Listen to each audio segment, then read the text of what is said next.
one way or another.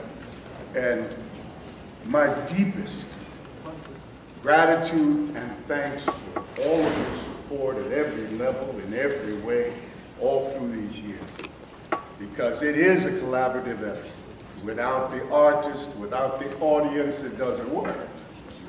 So today, last night, today now, is a glimpse at some of those artists that have been working in the programs on their own, that have come to Robey on occasion and said, we'd like to do something with you, or we'd like to develop something. This is a culmination for now of a lot of that. So again, wanted to thank those people in particular, and this whole effort, because it is really a collaborative. There's a lot of celebrations going, and I get a lot of that,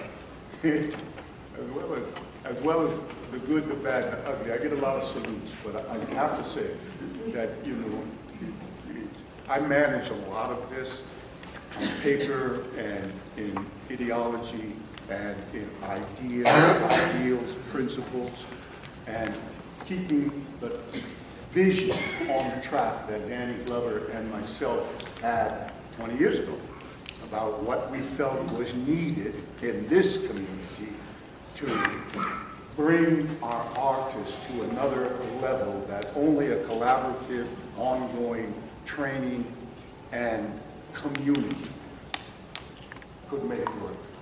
And I think we've done pretty good. We've done pretty good. So again, it only works when everyone involved commits. And that's what's happened. So things have gone really well, and I'm very thankful for it. Paul Robeson. Paul Robeson was the inspiration. Paul, as most of you probably know, was all of the things that he was and more. A Renaissance man that spoke and sang in 20 languages. Can you even name 20? Right? That's a difficult one. To just even, and he spoke and sang and was such a beloved artist, athlete, scholar, linguist, singer, stage actor, lawyer, activist, and at the end, a humanitarian. And that's what drove him, the brotherhood man. And that is, too, what guides the Robey Theatre Company. The whole idea that even though this is focused on black experience, like most ethnicities, include everyone somewhere along the line. We're all interacting. But in this case, it was about a certain type of aesthetic that was specifically about a sensibility about people of color. And that was the priority, unlike the exception to the rule in most mainstream theater. And I think y'all know what I'm talking about. So this is what we've tried to do. This is what we've worked for and continue to work for. Again, there's a lot of hands in this pot for 20 years. And they've all been very welcome and needed.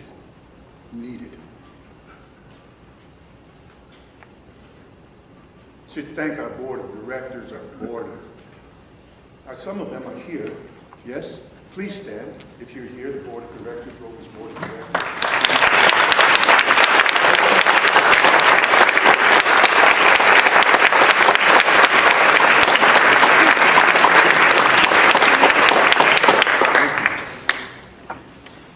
That's Melina Gay and Harold Sylvester back. Pardon? I'm just saying who that was. Yeah. Okay. There's more, but they're not here right now. Our board of advisors, that's a whole bevy of people, including yourselves. Probably should leave it like that, yes, for a minute. What you're about to see is a culmination of all those efforts in a kind of microcosm. Leave something to your imagination because the production values are minimal because we have so many pieces of work. But you can fill in a lot of blanks, I think. All right?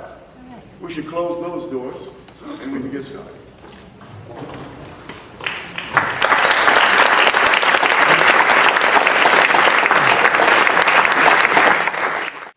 The first play is called The Agreement by Kurt Maxey, directed by Dylan Southard. Anthony Pellegrino and Sean Fuller are the actors. Here we go.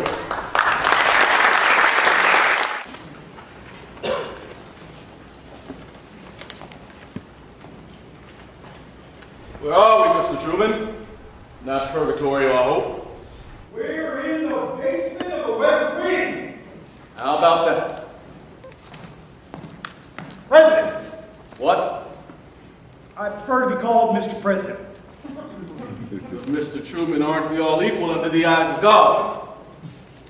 Yes and no. Yes and no.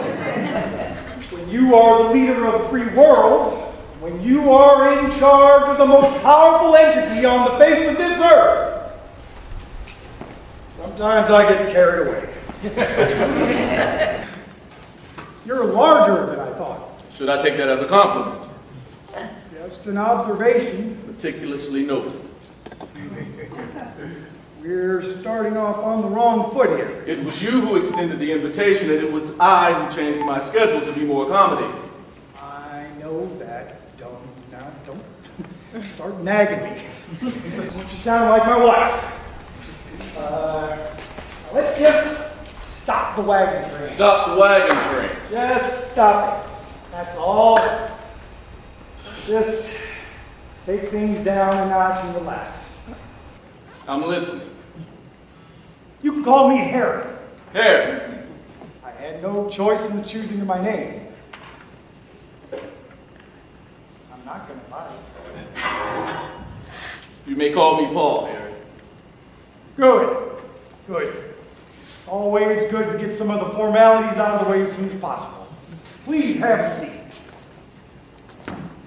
Is it after 4 p.m.? You know what time it is. How about you and I have a little aperitif before our dinner engagements? I don't drink much whiskey, Harry. That's not what I have here. Nope. And what's brought up from the wine cellar, just for you, our crystal cream. One of the finest elixirs created by man. Now wait. How can I refuse? I grew a fondness for Harvey's while I lived those exciting and significant years in London. The gaiety, the richness, the creaminess of this ambrosia seems to be unappreciated by the unsophisticated palates of most Americans. How did you know I had an appreciation for Harvey's? I spent some time in London during the Great War. Learned to like the stuff myself. That's right. You were an artillery officer. World War I. The one we just finished was much worse than the one I was in. We're not going to close the war, are we? Hell no. Oh, here. Stuck my head in the kitchen. Yes. The acidity of the lemon helps to ward off the sweetness of the sherry. Just the way I prefer. To a better America. To a better America.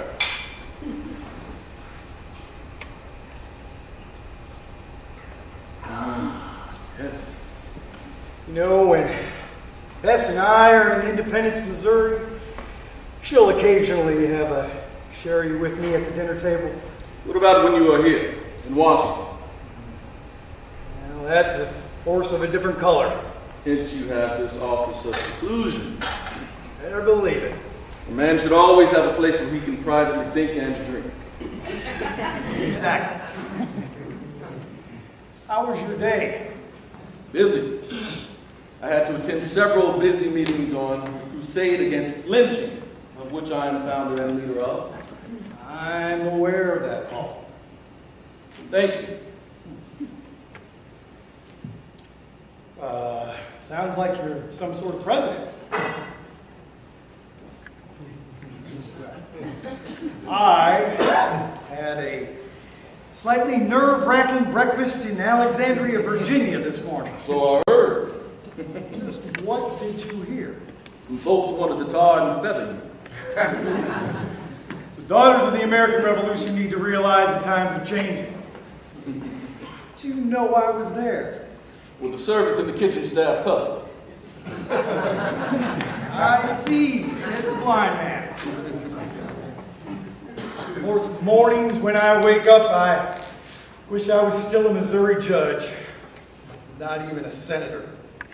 That damn Roosevelt had me on one hell of a short chain. I'm sure he did. Why is that? Well, Mr. Roosevelt, President Roosevelt, or should I call him Frank? Say whatever you want. Mr. Roosevelt struck me as a man who had to have control over things, sort of like Tom Pendergast. My old boss, Hodges. The ex-boss of the Kansas City political machine, a convicted felon. He was my friend, and I his. Hell, I didn't even know about the A-bomb until after Roosevelt was dead. His wife and mistress knew more about what was going on than I did. One day I'm a nobody, and 82 days later, President of the United States. The man with the answers and the power to solve all our problems. What a crock of crap. Everybody with a hand and a smile and a pen for you to sign something. Are you aware of how much we hoodwinked the British during the war? Or how badly this country needs jobs for the GIs that have come home or that will be coming home? And there's the war that's occurring between business and labor. Let me let you in on a little secret, Paul. There are not too many secrets that I am not aware of. Keep this one under your hat. You ever get to be vice president, get a flashlight, because you're definitely going to be left out in the dark. Can't you depend on friends to help you? You want a friend in Washington, get a dog. I mean, look what happened here in the Oval Office a few days ago. I beg your pardon. I felt like I was at Pearl Harbor. Aren't you being a little dramatic? Hell no! You and your people were trying to set me up. My race has been set up for over 300 years. Look, I need to clarify some things. Would you care to clue me in? That's easy enough to do. On July 29th, you sent me a telegram under the auspices of the Council on African Affairs, of which you are its chairman. That is correct. In said telegram, you demanded that the federal government intercede in the apprehension and punishment of the perpetrators in the recent lynchings of the 4 Negroes in the state of Georgia. I would have made the same demand if it were Negroes who had lynched 4 white men. To make matters worse, the general contents of this article made its way into an article in the Daily Worker. The last I heard, this was still the United States of America. What does that mean? That I have the right to say and write what I want, and that also holds true for the Daily Worker. The Daily Worker is a communist publication. The Daily Worker could be a Ku Klux Klan, Quaker, American Nazi, or Dixiecrat publication for all that I care. I'm sure you've heard of freedom of press and speech. What makes you think that I haven't looked into the Georgia situation? Let's just say that from my angle, it certainly doesn't appear so. I called the governor of Georgia. You know what he said to me? Your damn nose out of Georgia's business. And what did you say to him? I certainly didn't threaten him with the FBI or the use of federal troops. That's not what I have stuck in my gut today. What stuck in your gut is the meeting we had in the Oval Office on the 23rd of September. It's a waste of time if there ever was one. I know I have a temper, but please hear me out. You didn't hear me or the delegation out. Hell, man, you threw us out. For that, I apologize. Have some more hearts. We'll get on with it. On September 19th, you sent my advisor, David A Niles, very long and detailed telegram. which was totally uncalled for. Totally uncalled for. A simple phone call would have been enough. Oh no, Mr. Truman, it would not have been enough. Don't you, what do you mean it wouldn't have been enough? How wouldn't it have been, did you have to show up? Oh, did you have to show up with all these people? John, second stack of the Chicago Defender, Mrs. Harper Sibley, United Council of Church Women, Rabbi Irving Miller of the American Jewish Congress, Dr. Joseph Johnson, Dean of Medicine, representing the Southern Conference of Human Welfare, Dr. Max Yergman, Dr. William Yegeman, Dr. Charlotte Brown, and Congressman William Lawson of Chicago. Here's the kicker. In the telegram, quote unquote, brief statement containing main points the committee wished to discuss will follow. Paul Robeson. That's not how things are done around here, Paul. I am not your boy, Mr. Truman. I don't take marching orders from you or anyone else. Don't you think it would have been better if you and a few committee members could have come and met with me in the context of a little more privacy? Like the Blair House. No. A private residence where reporters aren't around. A place where you and I and a few committee members could sit down and agree to disagree. Then what? We would start working on a plan, a policy designed to decrease lynchings in this country. Lynchings need to be eliminated and dealt with by the full power of the United States government. Says who? Don't you have any morals or principles? Morals and principles don't get votes, don't get legislation passed. What are you saying? Votes do. Do you think the House and the Senate are actually really capable of passing an anti-lynching bill? In the name of all that's good and holy, that this Congress would pass such a bill? I don't believe God has let me go this far only to leave me. When I want to hear the gospel, I go to church on Sunday. Damn is the man who runs away from himself. That's not what I want from you. What is it then? Tone it down a little. You're making a big attraction of yourself. Activist, actor, singer, potential politician. You forgot linguist, all-American athlete in college football, Phi Beta Kappa. Oh, and one of the first Negroes to play and star in professional football. My memory isn't as good as yours. I have no interest in running for public office. That's fine with me. But it does seem strange how much time you're spending with Henry Wallace and the Progressive Party. Are you trying to intimidate me? I don't have to, Mr. Robeson. But it does amaze me how you're spending so much energy to support a political party that has a snowball chance in hell of taking over the White House. Our political system is corrupt to the core and needs to be changed. Maybe. But splitting up the Democratic Party is not the solution. The wolves are lurking out there in the woods. You have no idea how much the Dixiecrats want to disenfranchise the American Negro. And there's a fresh crop of newly minted conservative Republicans truly bent on changing the foundation of this great democracy. They will turn brother against brother to get a vote. You paint a very moving and bleak picture, but I am not impressed.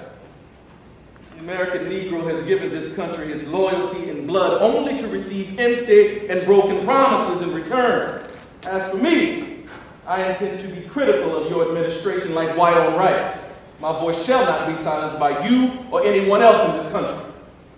Don't count on it. As I said in the Oval Office, if this government doesn't address the problems of lynching, the Negroes will. Do you know who came down here the next day, what's that fancy word for Do you mean genuflected? That's it. You do it all the time in those Shakespeare plays. Who do you think is down here with sweat on his brow and slightly out of breath? He's your number one fan. It matters not to me. J. Edgar Hoover. Shows me a file must have been 10 inches thick. Photos, articles, interviews, the works. Says to me, don't you think we should do something about this? And when he says we, he means he wants to nail you. Put your head up on his trophy wall. We had a lot of photos of you with white, English, and American actresses. That doesn't surprise me one bit. He's persecuted Negroes for far too long. You should fire him.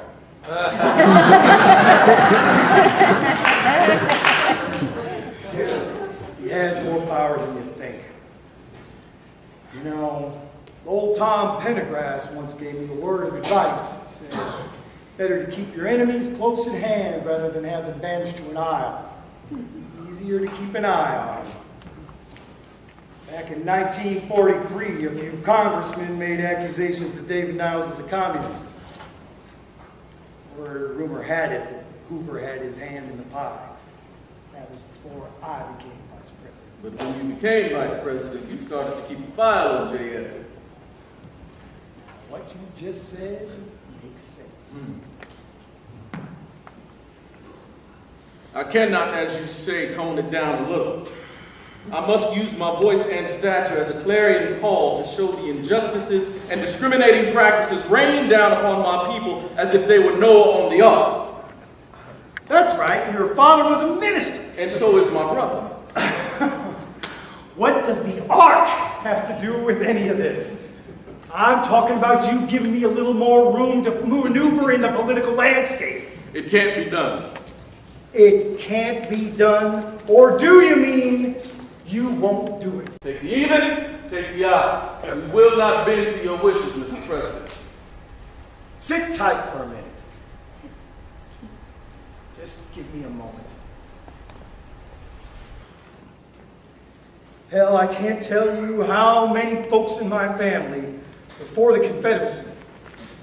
Hell! When my mother visited here, she refused to sleep in Lincoln's bed, let alone look at the room. Before I shipped off to France, one of my commanding officers took me in his office for a little chat. Harry says, things aren't the same in the States as they are over in France. With regard to the Negro, you know that, don't you? Wonder of wonders. How many times has the Negro been dragged into the white man's wars? How many? I would imagine all. You're damn straight. And once the war is over, we're treated worse than ever.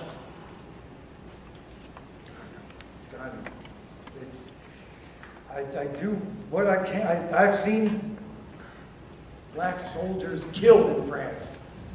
I've seen black farmers lynched in my home state. I spilled my guts when I heard how bad American African and GIs were being treated upon returning home. And what have you done about it? It takes time.